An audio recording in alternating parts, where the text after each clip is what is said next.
a todos. Entonces, iniciamos la charla de los principales estudios en relación con la gammagrafía de ventilación perfusión. Entonces, vamos a tratar de desarrollar un esquema, más que todo enfocado en explicarle a aquellos colegas que no son o no están muy relacionados con el ámbito de medicina nuclear, que es la gammagrafía de ventilación perfusión. Adicionalmente, las principales indicaciones, algunas contraindicaciones que se lleven, cómo es la fisiología del radiofármaco, cómo se hace el estudio, qué vamos a esperar del estudio en relación a, no sé, hallazgos positivos, rendimientos diagnósticos, lo estaremos tratando. Y pues el tema de moda, ¿no? La pandemia y la relación entre el diagnóstico del TEP agudo y el seguimiento, sobre todo relacionado con la infección por SARS-CoV-2. Pero bueno, ¿qué es la gammagrafía de ventilación perfusión? Realmente son dos estudios. Un estudio donde tratamos de...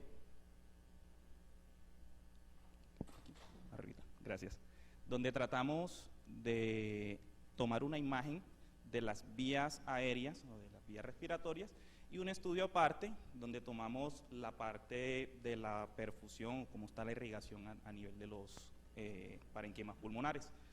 Es importante para seguir la charla y hago la aclaración de que el radiofármaco que utilizamos, que es el tecnesio 99 metaestable con macroagregados de albúmina, tiene un tamaño alrededor de 5 hasta 100 micrómetros, la mayoría promedian entre 20 a 80 micrómetros, y que los capilares tienen un tamaño en promedio de 7 micras. Por ende, no somos capaces de ver hasta allá, hasta los capilares. Bueno, las indicaciones. La principal indicación es el TEP agudo, sobre todo en esos pacientes con una probabilidad alta o intermedia de diagnóstico de TEP. En el seguimiento de la cuantificación de la perfusión pulmonar, no profundicé mucho al respecto, ya que no era el objetivo de la charla, y la utilidad en SARS-CoV-2. Bueno, contraindicaciones. Realmente las contraindicaciones son relativas, ya que teniendo en cuenta de que el TEP es una entidad que probablemente ponga en riesgo la vida de la persona, independientemente si la paciente está embarazada, pues hay que promediar, hay que ponderar el riesgo del compromiso de la vida de esta paciente. Y en aquellos pacientes con inestabilidad hemodinámica, definitivamente por limitación clínica y limitación técnica, no es posible realizar el estudio. Ahora, ¿cómo se realiza el estudio? Como ya habíamos adelantado, tenemos una parte ventilatoria y una parte perfusoria. ¿Cómo se hace la ventilación? La ventilación, básicamente vamos a utilizar radiofármacos en forma de aerosol, donde vamos a tomar una tamización o una imagen de toda la vía aérea. Realmente desconozco el estado actual del estudio de ventilación en Colombia, sobre todo por el contexto actual que estamos en pandemia, pero básicamente lo que se realiza se utiliza este equipo que se encarga de volver a aerosol nuestro radiofármaco para enviarlo a la vía aérea. Ahora, el estudio de perfusión que se hace con tecnesio 99 metaestable y macroagregados de albúmina es un estudio que se hace completamente intravenoso, donde pues más adelante estaremos viendo cómo es la adquisición de las imágenes o tratarlo muy precozmente.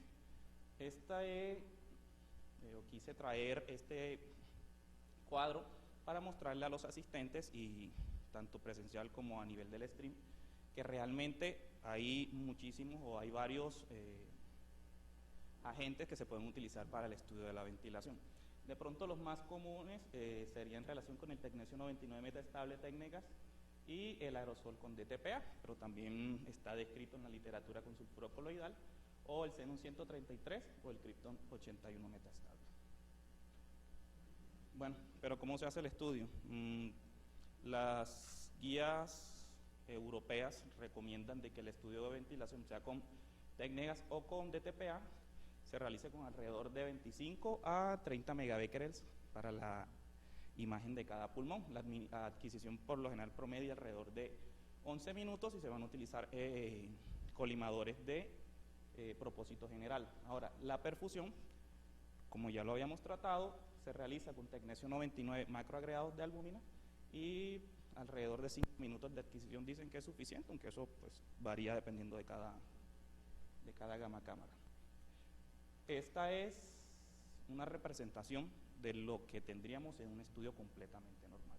Arriba estamos observando las imágenes de un estudio de perfusión que se realizó con tecnesio 99 metastable macroagregados de albúmina, donde realmente no vamos a identificar ningún tipo de efecto de perfusión ni ningún tipo de irregularidad.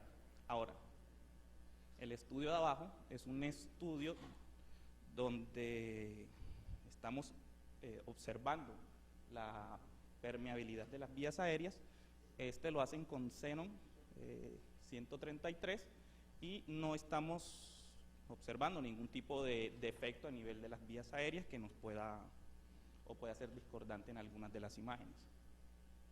Bueno, esto para empezar a hablar sobre qué vamos a esperar nosotros en cuanto al estudio. Realmente la evidencia en relación con el rendimiento diagnóstico, si bien sabemos que el diagnóstico del tromboembolismo pulmonar o el gol estándar es la angiotomografía, realmente tenemos un rendimiento diagnóstico muy parecido. Ahora, el real valor de nuestro estudio está en el valor predictivo negativo.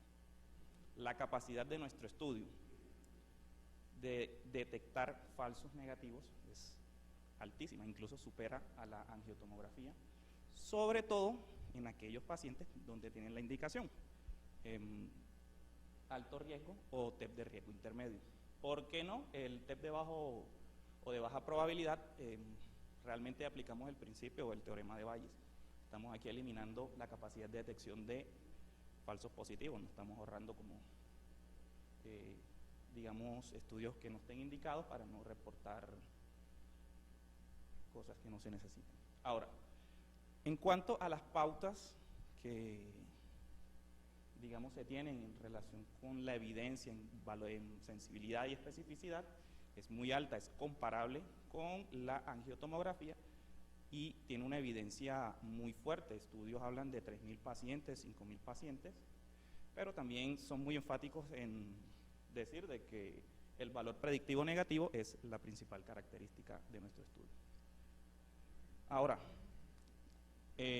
¿con qué causa nosotros podemos o podríamos observar defectos de perfusión a nivel del estudio? La principal, la que estamos buscando nosotros, son los defectos vasculares. Llámese lesiones vasculares primarias, TEP, émbolos, etcétera, pero también hay otras causas, causas inflamatorias que alteren principalmente la ventilación, el caso de la neumonía, telectasia, edema pulmonar, enfermedades crónicas de los pulmones que alteren el parénquima, efectos de masa, tumores, adenopatías, incluso los derrames pleurales nos alteran la morfología habitual del estudio y condiciones netamente anatómicas, en el caso de pacientes con antecedentes postquirúrgicos, lobectomía, neumectomía y algunas causas de fibrosis. Este es un estudio que nos representa defectos no concordantes entre una fase de ventilación y una fase de perfusión, donde estamos observando que básicamente el lóbulo superior del pulmón izquierdo está completamente abolido y la base del pulmón derecho. Es un estudio positivo para TEP. Un estudio realmente se ve de esta manera, lo que dentro de la adquisición que se realiza se toman imágenes estáticas, como ya la acabamos de ver, y también estudios tridimensionales, una gamografía tomográfica. En el presente lo que observamos es defectos de la perfusión de distribución difusa. Ahora, ¿cuáles son los criterios diagnósticos donde nosotros tenemos, o los que tenemos que tener en cuenta nosotros para detectar verdaderos defectos de la perfusión? Que sean en forma de cuña, que tengan bordes bien definidos, que el vértice esté orientado hacia el ilio y la base esté orientada hacia la periferia. Ese es el clásico defecto de la perfusión que nosotros podríamos observar en el estudio. como es el siguiente ejemplo, donde también estamos observando diferentes defectos de la perfusión a nivel de todo el parénquima pulmonar.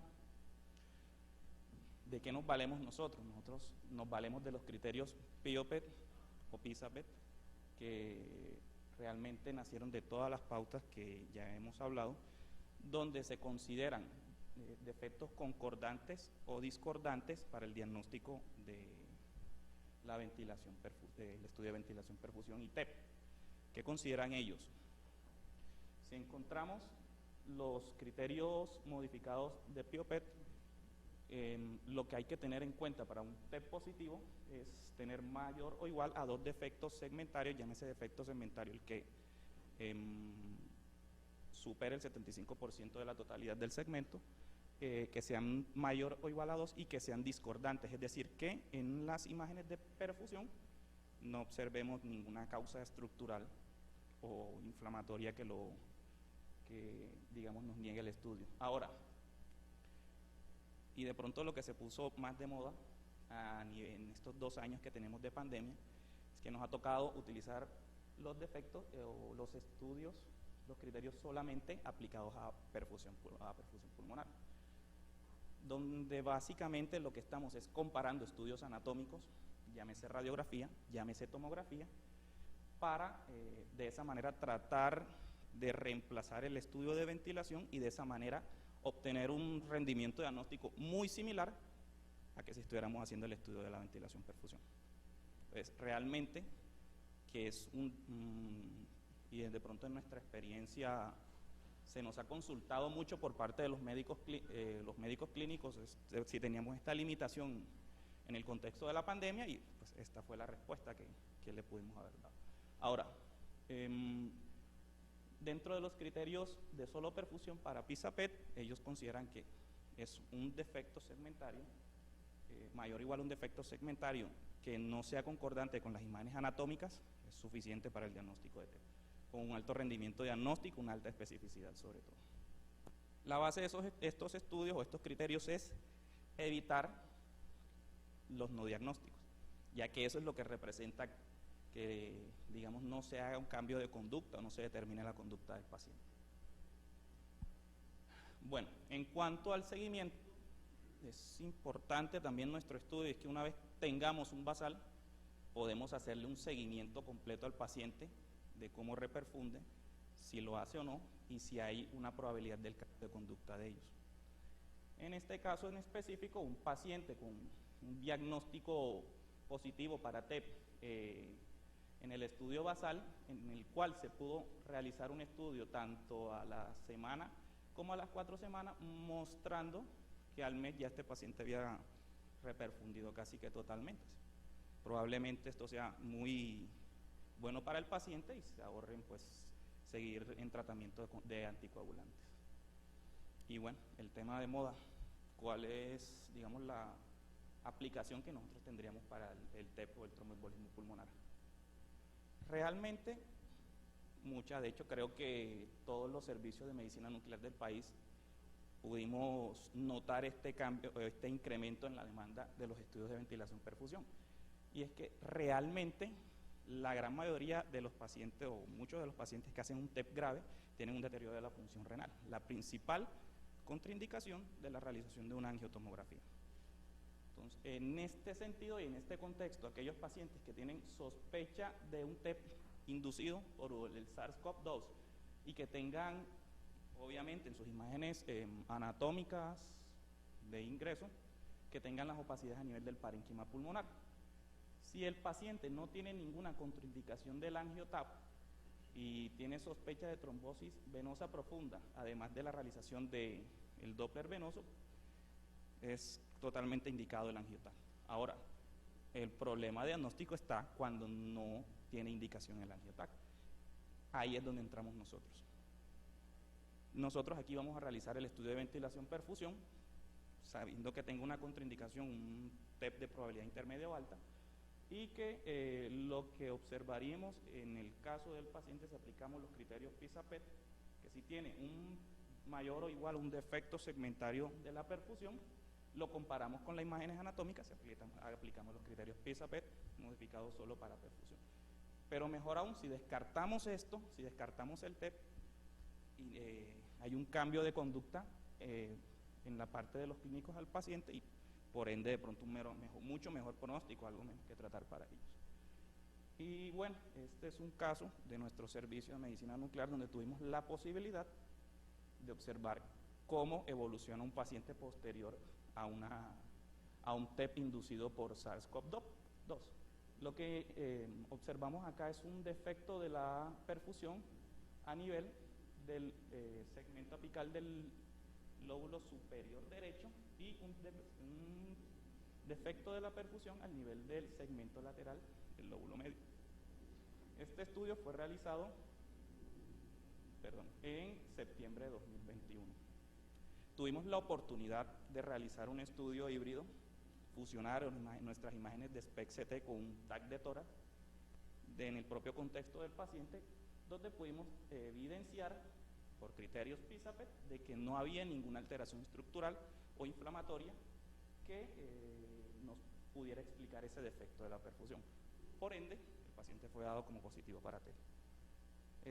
En enero de 2022 tuvimos la oportunidad de ese paciente hacerle un segundo estudio donde pudimos observar que a nivel del ápice del lóbulo superior derecho y a nivel del segmento lateral del medio había una reperfusión casi que completa del estudio. Así que seguramente este paciente tuvo un cambio de conducta y por ende una mejor atención por parte de su clínico. Y bueno, muchas gracias. Quisiera agradecer a todos los presentes, a los asistentes al streaming y a la Asociación Colombiana de Medicina Nuclear por brindarnos el espacio. Muchas gracias.